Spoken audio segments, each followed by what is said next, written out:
Okay, before I lose my nerve, let me just keep going here then. When I had my guitar repaired, this is a plug that goes to this pickup right here. And so what has happened is that it has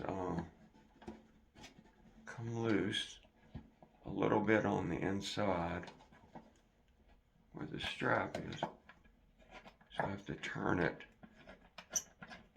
and tighten this back down. And so what I'm doing is trying to get my hand inside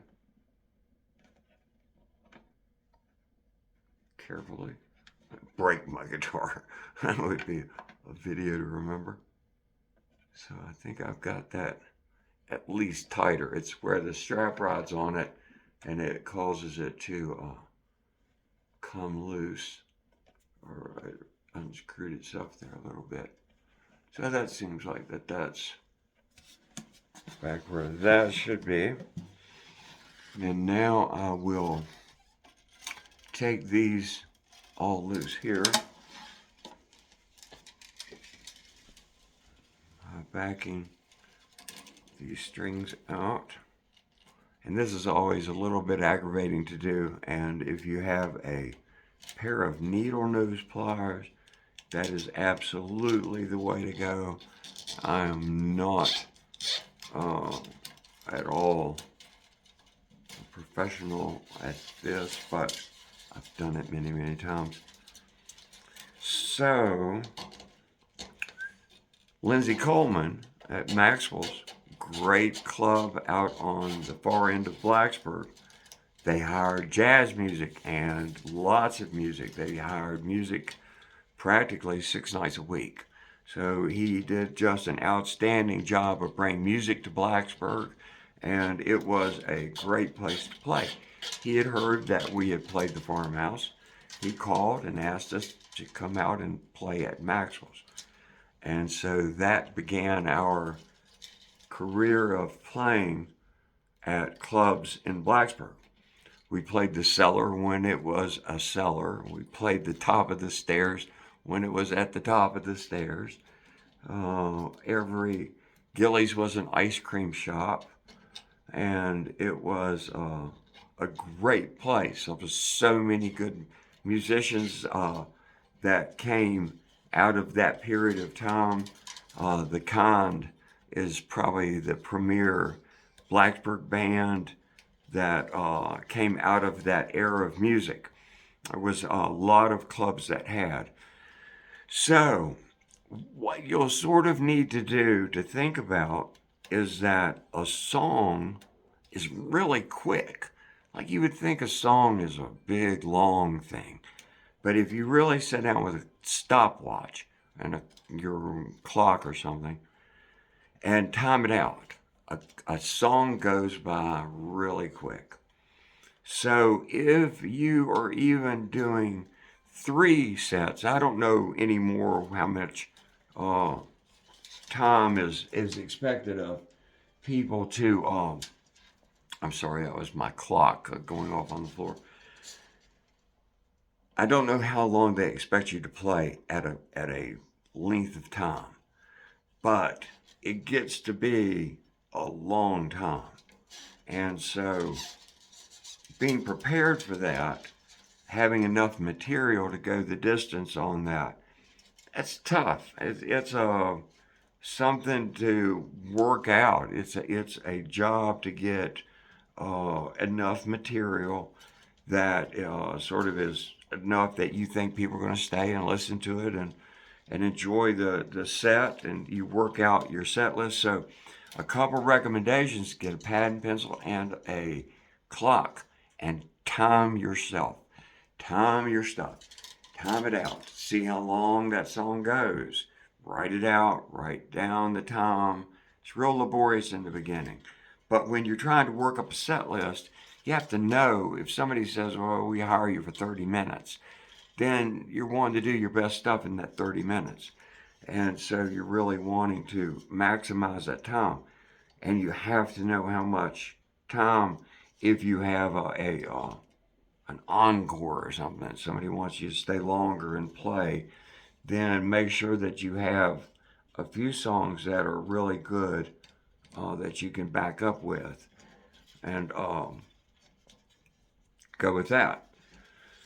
When you get to the club, like I say, if they have their own equipment, check with them and make sure that arrangements made. Make sure that you've gotten there early enough that you can really go over it and cut it on. It's really difficult to try to hear what's going on in a club or in a restaurant that's already full. And it's really embarrassing if you're making a big noise or you have feedback or anything like that happens. Then you can't really deal with it that well. And so that's something to anticipate. Um, Same with my string repair here. It's all messed up.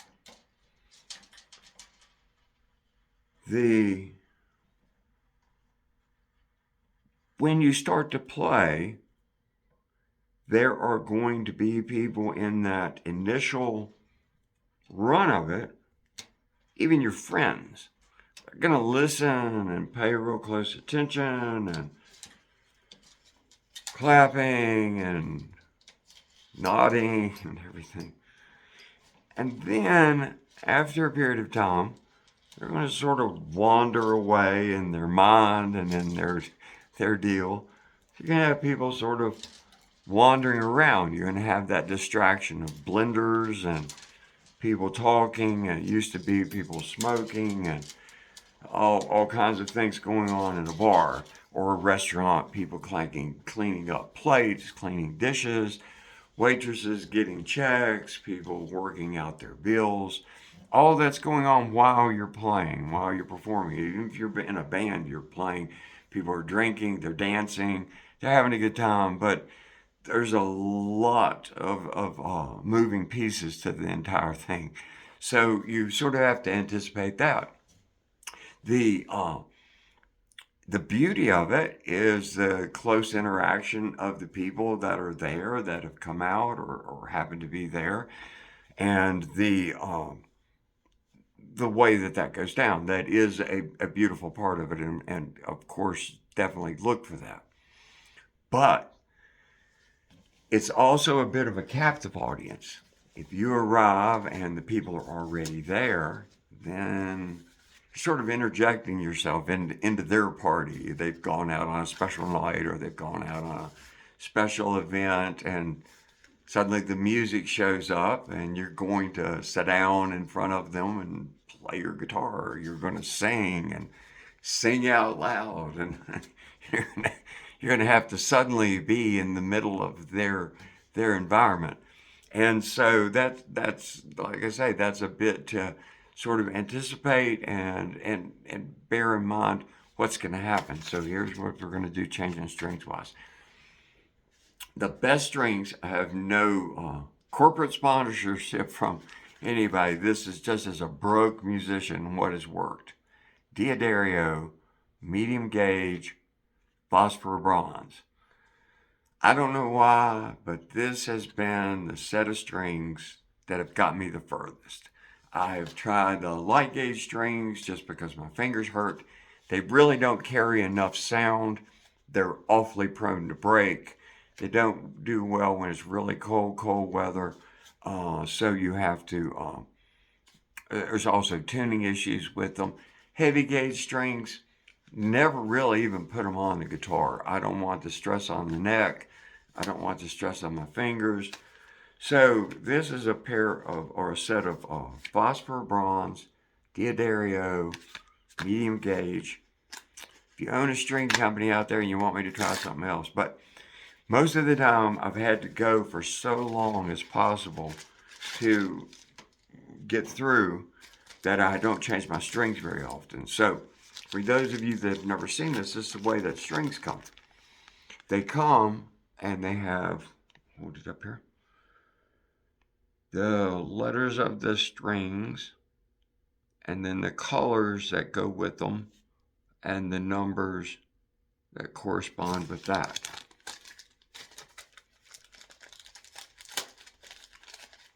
way that you tell the strings apart once you take them out of a pack is that the bottoms of them, little parts that fit in, have different colors. And then the package that you don't want to tear up too bad has what color goes around with what string. And so that's how you're able to see which one it is. And they usually come bundled together like that. And so you push this out. And boom. Out comes a big string. And then this gold one here is the very top string. So that's the one that we'll put in first here. Now, let's get back to talking about your club. If you're going in and you're carrying everything but the kitchen sink, remember, that's costing you. It's costing you in time.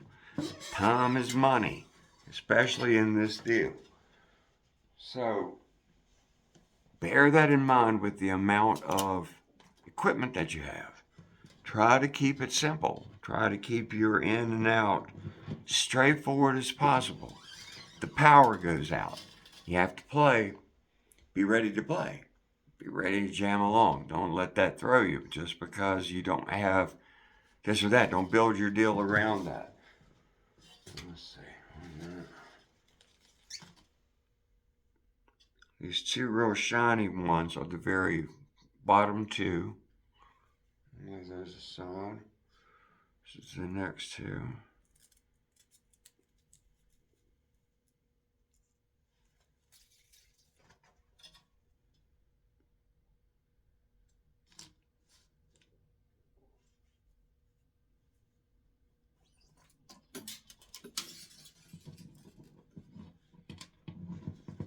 As many times as I do this, a better look, so be a little bit careful about it. Okay, so I'll show you what that looks like. And those are stuck in, and what I do is I'll pull a little peg out, put it in that hole. There's the hole, and then put the peg back in. And the peg has a little groove in it, and so the string goes inside that groove, and that's what holds that in like that. Remember, you're going to have to carry stuff in and out, and so equipment's heavy. Think about getting a dolly or something if you have to do that. You might check. There used to be the fret mill in Roanoke used to rent equipment. I doubt that they do anymore, but sometimes you can rent equipment if you have to get something. I'm sure that there are local places now that rent the equipment. So having something that you're going to play through or how you're going to deal with it.